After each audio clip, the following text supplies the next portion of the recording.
안녕하세요, 여러분. 오늘 이 자리에 함께 해주셔서 감사합니다. 오늘 저는 우리가 일상에서 아무렇지 않게 하는 두 가지 행동에 대해 이야기하려 합니다.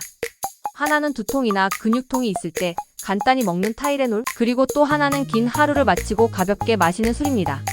각각 따로 보면 익숙하고 평범한 행동이지만 이 두 가지가 함께하면 우리 간 건강을 조용히 위협하는 위험 요소가 될 수 있습니다.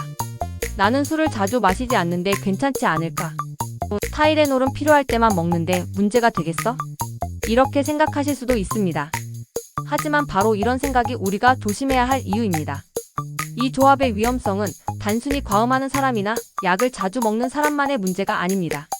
술을 마신 후 무심코 타이레놀을 한두 알 복용하는 순간부터 우리 간은 큰 부담을 안게 됩니다. 오늘 이 시간에는 왜 이 조합이 위험한지, 우리 몸에서 어떤 일이 일어나는지, 그리고 어떻게 하면 간 건강을 지킬 수 있는지 함께 이야기해 보겠습니다. 먼저 우리 몸에서 간이 어떤 역할을 하는지 알아볼까요? 간은 마치 화학 공장처럼 몸에 들어온 다양한 물질을 분해하고 해독하는 역할을 합니다. 술을 마시면 간은 알코올을 분해하는 데 집중하게 되고 타이레놀 또는 아세트아미노펜 계열 진통제를 복용하면 간이 그 성분을 처리합니다. 그런데 문제는 간이 동시에 이 두 가지를 효율적으로 처리하지 못한다는 점입니다.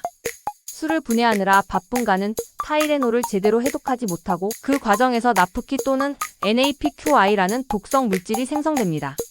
이 물질은 간세포를 직접 공격하고 염증과 흉터를 유발하며 심하면 간 기능이 상실되는 간부전으로 이어질 수 있습니다.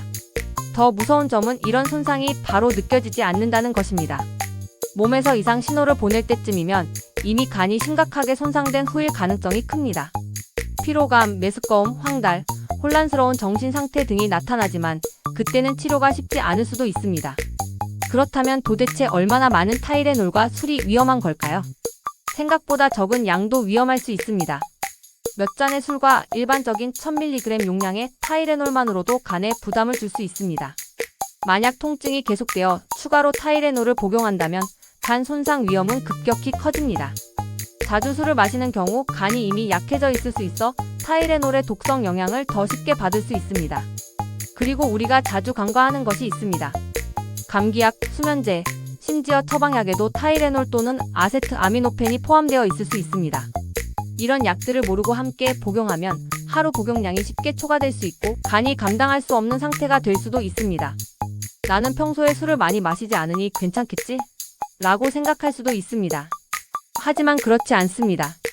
타이레놀과 술을 자주 함께 복용하면 간 섬유화나 간경화 위험이 커집니다. 심한 경우 간이 회복할 수 없는 수준으로 손상될 수도 있으며 결국 간 이식이 유일한 해결책이 될 수도 있습니다. 이 모든 것은 천천히 조용히 진행되며 우리가 눈치채기 어려운 과정에서 일어납니다. 하지만 좋은 소식도 있습니다. 이 문제는 충분히 예방할 수 있습니다. 그렇다면 어떻게 하면 간을 보호할 수 있을까요? 몇 가지 간단한 방법을 기억하세요. 술을 마신 후 타이레놀을 먹지 마세요. 최소 12시간에서 24시간 후에 복용하는 것이 안전합니다. 약 성분을 꼭 확인하세요. 감기약, 진통제, 수면제 등에 타이레놀이 포함되어 있을 수 있습니다.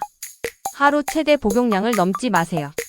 일반적으로 하루 3000mg을 초과하지 않는 것이 좋습니다. 만약 술을 자주 마신다면 2000mg 이하로 줄이는 것이 안전합니다. 대체 진통제도 고려하세요. 비스테로이드성 소염제인 이부프로펜 등 다른 약물이 대안이 될 수 있습니다. 하지만 이부프로펜도 위장에 부담을 줄 수 있으므로 의사와 상담하세요. 간 건강을 체크하세요. 술을 자주 마시거나 진통제를 자주 복용한다면 정기적으로 간 기능 검사를 받아 간 상태를 확인하는 것이 좋습니다. 간은 강하지만 한번 크게 손상되면 회복이 어렵습니다. 가장 좋은 치료법은 미리 예방하는 것입니다. 마지막으로 한 가지 질문을 드리고 싶습니다. 우리는 심장 건강, 혈압, 체중 관리에 신경을 많이 씁니다. 하지만 우리 간 건강에 대해서는 얼마나 자주 생각해 보셨나요? 타이레놀과 술은 아주 흔한 조합이지만 결과는 절대 가볍지 않습니다. 바로 지금부터라도 조금 더 신중한 선택을 하는 것이 우리 몸을 보호하는 가장 좋은 방법입니다. 다음에 술을 마신 후 두통이 온다면 바로 타이레놀을 찾기 전에 한 번 더 생각해 보세요. 작은 습관 하나가 여러분의 간 건강을 지키는 큰 차이를 만들 수 있습니다. 여러분의 건강을 위해 오늘 함께 해주셔서 감사합니다. 건강을 지키고 정보를 나누며 현명한 선택을 하시길 바랍니다. 감사합니다.